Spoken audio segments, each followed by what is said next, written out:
Hey, what's up everybody? Retro Gaming Guy here. Today in this video, we're going to unbox, demo, and review the GMKtec NucBox G2 Mini PC.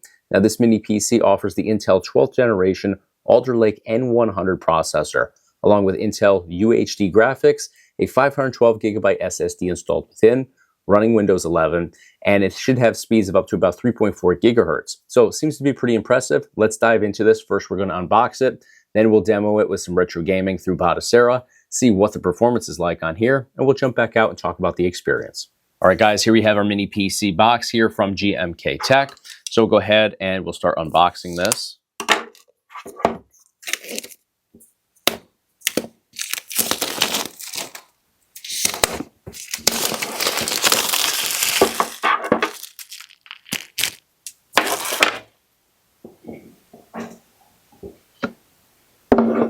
All right, so we've got our mini PC sitting right here. I'm gonna go ahead and remove that portion. We'll set that aside. And let's see what else is included in here.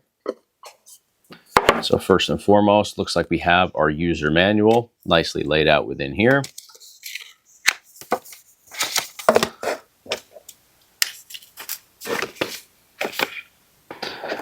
All right, so we get some connection tips, walks through each of the ports on here as well, it looks like.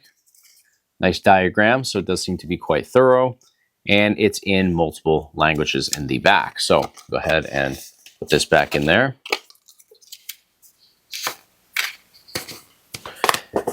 Down here we have another whole compartment. Let's see if we can shake it out.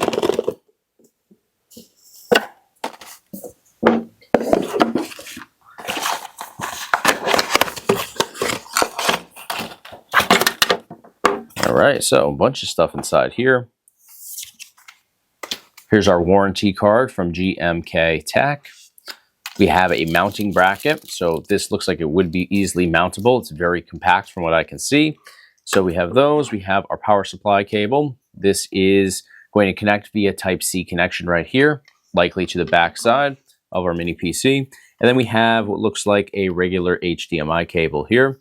It does look like a good size HDMI cable too, very chunky, much larger than what I'm typically used to seeing here. So this definitely looks durable. And what do we have over here? This is another top to it. So that's actually pretty cool. In fact, I believe this is the top that we saw on the listing here. So that's kind of a nice feature to have interchangeable tops. That's the first that I've seen of that. I mean, both of them look pretty cool. If you like red, you pop this one on. If you like the black one, pop that one on. I believe red, though, is on the listing, but definitely like both of them. So let's go ahead and open this up. All right, guys, so here we have our mini PC right here. Super compact, very small, definitely low profile. I'd say it's about 3 inches by 3 inches, 1.5 inches tall. Definitely seems to be put together quite nicely. So let's take a look at what this offers us. Right in the front, we have this green power button. Good action on it. Very easy to obviously spot on the front of this. No reason to have to look too hard with that bright color there. Now, if we go over to the right-hand side, if you're looking at it straight on, 3 USB ports right on here, and they're USB 3 ports. They're not just regular USBs, USB 3. So that's becoming very standard for mini PCs. I think everything is going to eventually go to USB 3. So very impressive to see that, already on here. We have ventilation on the back. We have a headphone jack over here, 2 Ethernet ports, and we have our power supply port right over here, which is a Type-C connection. Now, if we turn this over to the other side, so if you were looking at this head on, this would be the left side, looking at it from where you guys are. Now we have over here 2 HDMI ports. Love the fact that we have 2 options there for incorporating multiple displays into the mix here. And then over here, we actually have a display port, which we don't see a lot of these days, but these are definitely a great option. And I think that it's a good option to have on here, depending on what you want to connect this to. If you want to connect this to maybe an older monitor, or you just prefer display ports, there's absolutely nothing wrong with it. And you can even get a display port that goes from regular display port to HDMI. So it basically gives you the ability to connect to 3 different displays on here if you really wanted to. 2 HDMI, 1 display port. So we can also get our audio through those connections as well. Audio goes through all 3 of these, both HDMI and DisplayPort. So really a great option here. Now we can also mount this to the backside of a monitor or TV, or inside of an arcade cabinet, inside of a desk, whatever we want to do, because of the mounting bracket that is again provided in here. And a little bit hard to see, but there is a pack of screws in here as well. So everything is included in here in order to mount this. So it's time to check this out. Let's test it out. We'll go ahead and make our connections on here. Very simple. Power supply is going to connect right back here, and our HDMI cable can go into either of these two HDMI ports on the side. We'll go ahead and fire this up. I'm going to jump into Batocera on this via a external SSD enclosure. We're going to boot into that, and we'll test out a bunch of different games and game collections and emulators and see what this is actually capable of emulating.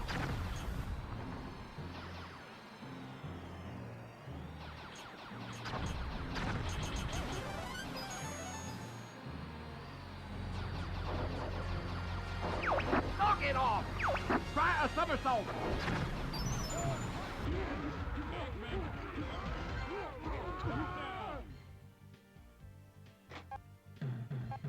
First and goal!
Lands the first punches in this one.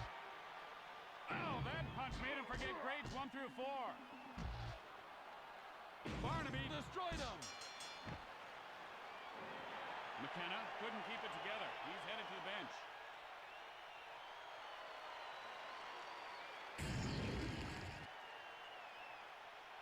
Now Holik. It's in!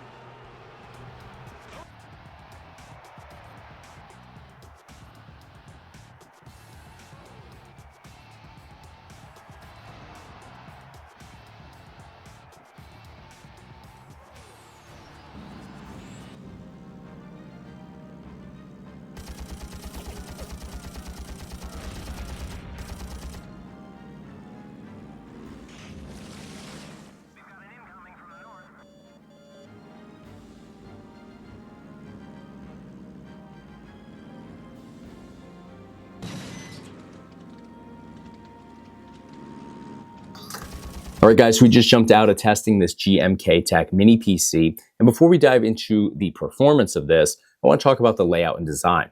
Now, this is a super compact, extremely low profile, and extremely lightweight mini PC, which is all good, but there's things to consider that go along with that. This is extremely lightweight because it's all plastic. So plastic, obviously, we have to consider the durability of that.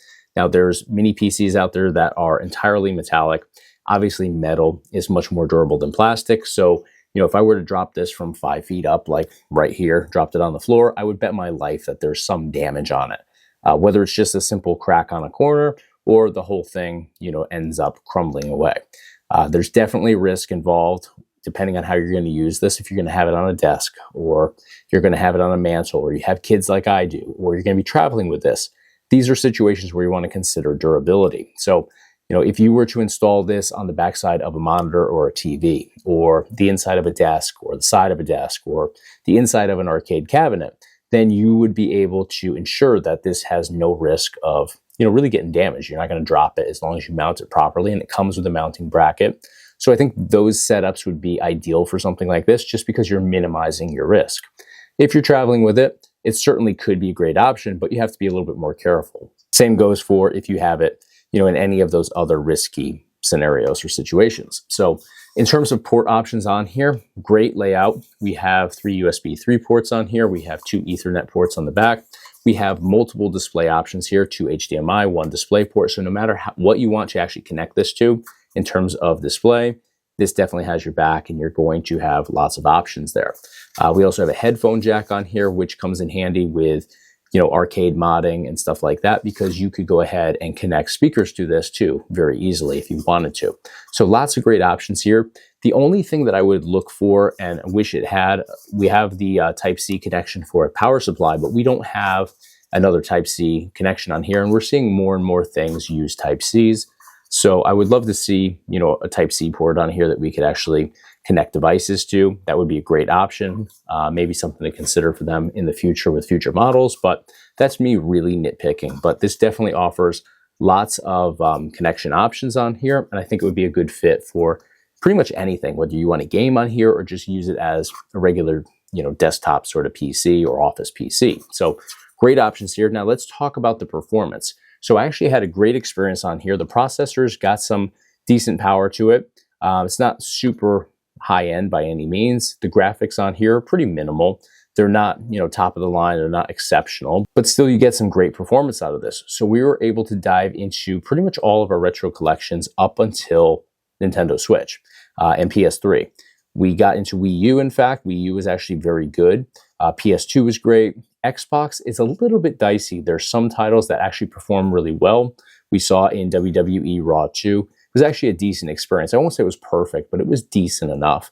We jumped into, I'm blanking on the name now, but I'm sure I mentioned it in the demo portion of this. I'm just forgetting it right here, right now. But we jumped into the airplane game there. And you can see it starts out good. And then as soon as I start shooting and actually diving into the gameplay experience, it starts to really crap out on us. And we see significant lags, delays, screen tearing in some cases. So unfortunately, I think Xbox is a little bit too much for this to handle, but you may get lucky with some titles. It's worth a try, but not every title is going to be a good experience for Xbox. Everything else, though, very good. PS2, phenomenal. No shortcomings at all with PS2. GameCube, same situation. And then everything prior to that, so your N64, your Dreamcast, your Saturn, and Super Nintendo, Genesis, all that good stuff, classic arcade. Great experience, no issues whatsoever in there. So all in all, it's a great option for retro gaming. Certainly can't do anything modern on here. Can't do PS3, can't do Nintendo Switch. The games will actually start to load up, and then they just come to a screeching halt. So again, you have your limitations with this, but going in exactly what they are and what your experience is going to be like in each of these collections now. So we get speeds of up to about 3.4 gigahertz on here, which is pretty good, but obviously we need other things to go along with that to improve the performance should we want to get into those more advanced collections. So there's certainly better options for the more demanding stuff out there. Now, this is priced at $179.99, at least at the time of this video. I think it's a fair price. I would love to see it priced at like $150, ideally. I think at $150, this would be, something that I definitely recommend to everybody that wants to get into PC emulation and wants to get into the collections that this can actually handle effortlessly. But at $179, I mean, it's a little bit higher priced, obviously, but you know, you get something that's compact, you get something with multiple port options on here that's very convenient. So it is a viable option. Just kind of weigh out the pros and cons. And if you can get this at, you know, one of those lower prices, if there's a sale on Amazon or anything like that, obviously it makes it even more attractive. So I actually got this on the Black Friday, Cyber Monday sale. And I think I paid like $140 or so for it. So at $140, you really can't go wrong. Actually, I think it was $135. So at $135, you definitely can't go wrong with this. So even $179, not really a bad deal by any means. But take it into consideration. You now know what it's capable of and what the experience is like with this, with gaming. So let me know what you guys thought of this GMKtec mini PC in the comments of this video. And please give me a thumbs up right here on the video if you enjoy the content today. Of course, hit subscribe to stay in the loop for all future videos. And if you want additional information on this mini PC, I'm going to put a link up here at the top of your screen, as well as in the description of this video. Click over, get that additional information, see what it's selling for right here, right now, because prices do fluctuate, especially on mini PCs. I feel like they're up and down, sometimes on a daily basis, in fact. So definitely check it out. It is a very good product in the end. Just consider what it's capable of and what the performance is like on each of those collections. Make sure it lines up with your needs. That's going to do it for today. Thank you guys so much for watching. Thanks for the support. I'll see you on the next video.